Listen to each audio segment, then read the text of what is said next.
آئیے آگے بڑھتے ہیں۔ نمبر 2، بیماریاں۔ بیماری میں بھی آدمی ٹوٹ جاتا ہے، دوائی کھا رہا ہے، کھانسی اور کبھی کڈنی، کبھی پھیپھڑے، کبھی دل، کبھی کوئی اور بیماری ہے انسان کو، اور دوا کھاتے کھاتے کھاتے علاج کرتے کرتے کرتے انسان پریشان ہو جاتا ہے۔ ایک دوا دوسری بیماری پیدا کرتی، بعض اوقات ایسا بھی ہوتا ہے۔ تو خاص کر کے بعد کی عمر میں، بڑھاپے میں، بڑھاپا خود ایک بیماری ہے، حدیث میں اس کا کوئی علاج نہیں، تو ایک انسان جب بیماریاں اس کے پیچھے آتی ہیں تو پریشان ہو جاتا ہے، فکر مند ہوتا ہے، غمگین ہوتا ہے، غصہ ہوتا ہے، کبھی کبھی اللہ سے بھی ناراض ہوتا ہے۔ ایسے حالات انسان کے سکون کو خراب کرتے ہیں، نہ صرف انسان بلکہ اس سے جڑے ہوئے جتنے لوگ ہوتے ہیں ان کا بھی سکون خراب ہوتا ہے۔ بیٹے، بہو، بیٹیاں بازو میں بیٹھے ہیں، دواخانے میں جانا آنا، کون کب رکے، رات میں دن میں، ڈاکٹر سے کون بات کرے، پیسوں کا انتظام، سارا کچھ کرنا پڑتا ہے، تو پوری فیملی ڈسٹرب ہوتی ہے۔ ایسے وقت میں کیا کیا جائے، اس سے کیسے ڈیل کریں؟ نمبر 1، یہ بات یاد رکھیں کہ مصیبتیں مغفرت کا ذریعہ ہیں۔ جسم میں، سر میں، ہاتھ میں، پاؤں میں، آنکھ میں، پیٹ میں، جہاں بھی کوئی تکلیف اللہ ڈالتا ہے، مومن کے گناہ اس سے جھڑتے ہیں۔ اس گناہوں کے جھڑنے کو اگر یاد رکھے تو انسان کے لیے مصیبت برداشت کرنا آسان ہو جاتا ہے۔ اللہ کے نبی صلی اللہ علیہ وسلم فرماتے ہیں، ما یصیب المسلم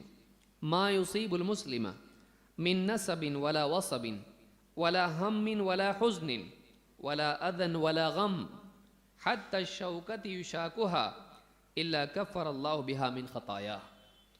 کسی مسلمان کو جو بھی مصیبت پیش آتی ہے، چاہے تھکن ہو یا کوئی فکر لاحق ہو، کوئی پریشانی اس سے چمٹی ہو، ولا ہم کوئی فکر ہو، ولا حزن کوئی غم ہو، ولا اذن یا کوئی تکلیف ہو یا کوئی غم ہو۔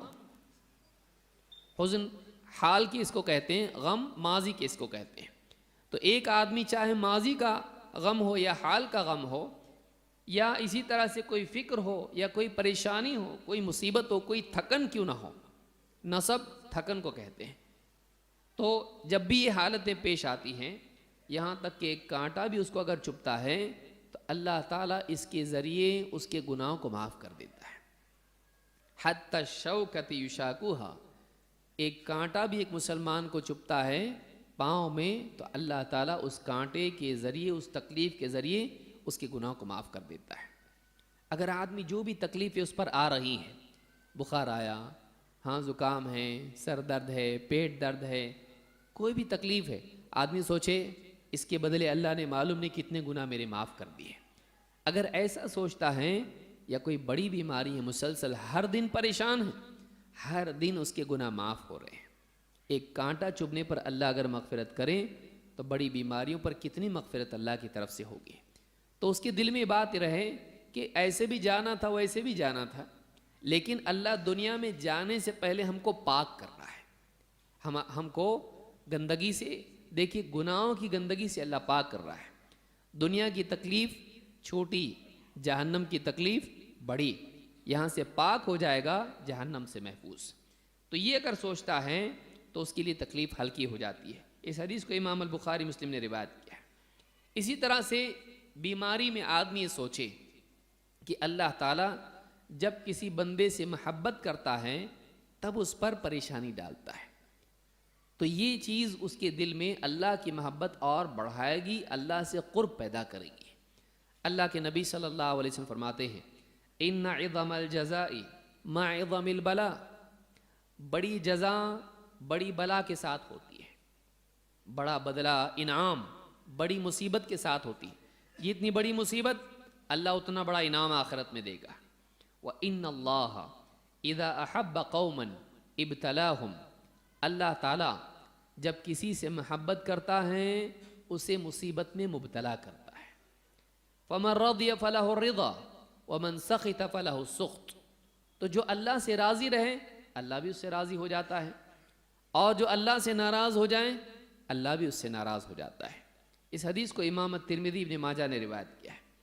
اس حدیث سے بات معلوم ہوتی ہے کہ کسی انسان پر مصیبتوں کا آنا کبھی اس وجہ سے بھی ہوتا ہے کہ اللہ تعالیٰ اس سے بہت محبت کرتا ہے. عجیب. دوسرے کہ ہم تو جس سے محبت کرتے ہیں اس کو تکلیف سے بچاتے ہیں, تو اللہ جب کسی سے محبت کرتا ہے اس کو تکلیف میں ڈالتا ہے, ایسا کیوں؟ آپ یہ سوال اس آدمی کے ذہن میں پیدا ہوگا جس کے سامنے صرف دنیا کی تکلیف ہے, جس کے سامنے آخرت کی بھی تکلیف ہو, تو یہ دیکھے گا کہ اللہ تعالیٰ اس کو جھٹک پٹک کے یہاں صاف کرتا ہے, اور آخرت میں جب جائے گا تو کوئی گناہ نہیں ہوگا, بڑی تکلیف سے بچ جائے گا جہنم سے. تو دنیا میں اللہ رب العالمین ایک نیک بندے پر بھی تکلیفیں ڈالتا ہے, جس سے اس کو محبت ہوتی ہے اس پر تکلیف ڈالتا ہے. کیوں؟ تاکہ یہ ہمیشہ اللہ سے جڑا رہے. اچھے حالات آتے تو کتنا یاد رکھتا اللہ کو, ہاں, برے حالات آتے تو اے اللہ اس کے بعد کبھی نہیں کروں گا, یہ چھوڑ دوں گا, سگریٹ چھوڑ دوں گا اللہ, فلمیں دیکھنا چھوڑ دوں گا, فلاں چیز نہیں کروں گا, لڑکیوں کو نہیں چھیڑوں گا, ہاں, فیس بک ڈیلیٹ کر دوں گا اللہ. آدمی جب مصیبت میں ہوتا ہے اللہ تعالیٰ سے گڑ گڑا کے مانگتا ہے. تو جب ایک انسان پریشان ہوتا ہے تو وہ اللہ سے جڑا رہتا ہے, لیکن جب مصیبت ٹل جاتی ہے اللہ سے دور ہو جاتا ہے, مگن ہو جاتا ہے اپنی دنیا میں. اللہ سے جڑا رہنا اچھا رہتا ہے اس کے لیے. اسی طرح سے ایک اچھا انسان جب مصیبت اس پر آتی ہے اور مصیبت میں بھی وہ دین پر جمع رہتا ہے, اللہ تعالیٰ کو چھوڑتا نہیں ہے, وہ دوسروں کے لیے آئیڈیل بن جاتا ہے, دوسروں کے لیے نمونہ بنتا ہے کہ دیکھو وہ بھی انسان ہے, اس پہ بھی تکلیفیں آئیں لیکن کتنا جماؤ. تو دوسرے لوگوں کے لیے آسانی ہو جاتی ہے اس کو دیکھ کر دین پر جمنے میں, اور ان سب کا ثواب اس کو ملتا ہے. تو یہ بھلائی ہے کہ ایک نیک بندے کو اللہ تکلیف میں ڈالتا ہے, وہ دوسروں کا بھی ثواب لے لیتا ہے, اپنا بھی ثواب لیتا ہے, اللہ سے بھی جڑتا ہے, آخرت میں گناہ معاف, آخرت میں جنت کے مراتب اس کو ملتے ہیں, یہ ساری نعمتیں اس کو نصیب ہوتی ہیں. تو یہ بھی سوچے کہ کچھ بھلائی ہوگی, اللہ کی محبت ہے کہ اللہ نے مجھ کو چنا, تو آدمی اس پر اللہ سے راضی رہے, ناراض نہ ہو, اور آسان ہو جاتا ہے ایک انسان کے لیے مصیبت برداشت کرنا. دنیا میں بھی ہم دیکھتے ہیں کہ ہم اپنوں کے لیے کتنی انکنوینئنس برداشت کر لیتے ہیں. کوئی پہچان والا رشتہ دار مل گیا, بزرگ ہیں, گاڑی ہے, ٹرین ہے, بس ہے, آپ بیٹھو سیٹ پہ, اس کے لیے خالی کرتا کہ نہیں کرتا, تکلیف برداشت کر رہا. کیوں؟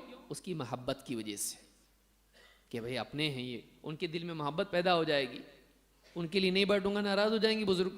کتنا بے حیا لڑکا ہے, جوان ہو کے کھڑا نہیں ہوا اور میں بوڑھا رہ کے بس میں کھڑا رہا. ان کی محبت کی وجہ سے وہ اس کے لیے تکلیف اٹھاتا ہے. اللہ کی محبت میں نہیں اٹھا سکتا کہ میرا رب ہے, اللہ تو جو چاہے کر, میں راضی ہوں, تجھ سے ناراض نہیں ہوں, تکلیف تو تکلیف, تو میرا مالک ہے. یہ آسان ہو جاتا ہے جب اس طرح سے آدمی سوچتا ہے.